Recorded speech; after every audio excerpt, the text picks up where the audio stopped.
Basketball bettors, welcome back to BetFlow. We got a pick preview for two games. Number one, coming up at 5 o'clock, Grizzlies, Cavaliers, 5 o'clock Eastern. I just wanted to put it on everybody's radar real quick.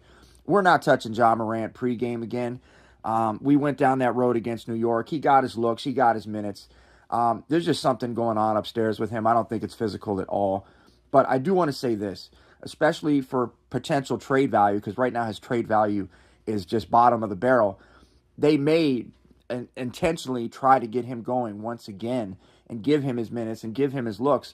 And so if that were to happen, his assists have been up lately because he's just really been passive, no pun intended. But if he were to get going today, he might have some in-game value from a points perspective. So I wanted to put that on everybody's radar.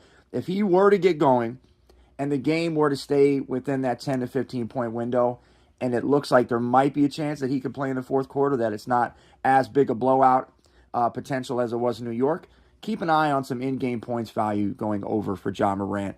But that's only if those two circumstances are on the table. Now, the big one I wanted to talk about was Cason Wallace and OKC. This is at 7 o'clock, and they're playing Charlotte after Charlotte was in basically a shootout, a back-and-forth shootout yesterday in an overtime game against Milwaukee. So Cason Wallace, what I've noticed, and I really like him as a player overall, his plus minus is always up there. He's a great defender, always guards the other team's best player.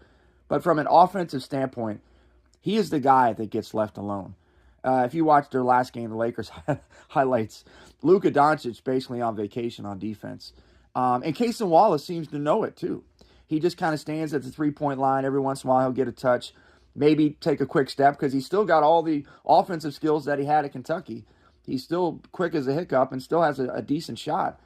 But what I noticed in the LA game is, at least in the first quarter, OKC tried to get Cason Wallace going. He had, I believe, 3 or 4 attempts in that first quarter.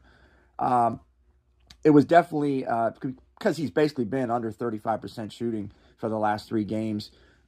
He has been really struggling, and I know they want to get him going for the rest of the season, just to get him off the schneid. So, with that being said, Luguentz Dort is coming back today. I don't know if he'll be in the starting lineup. I'm pretty sure he will. Make sure you check that a half hour before game time. But if Luguentz Dort is back in the starting lineup and A.J. Mitchell goes back to the bench role, that could be everything that Cason Wallace needs to wake up a little bit on offense. As far as rebounds and assists, that's kind of a coin flip. But look for Cason Wallace to have a few more offensive opportunities tonight. Until next time, peace.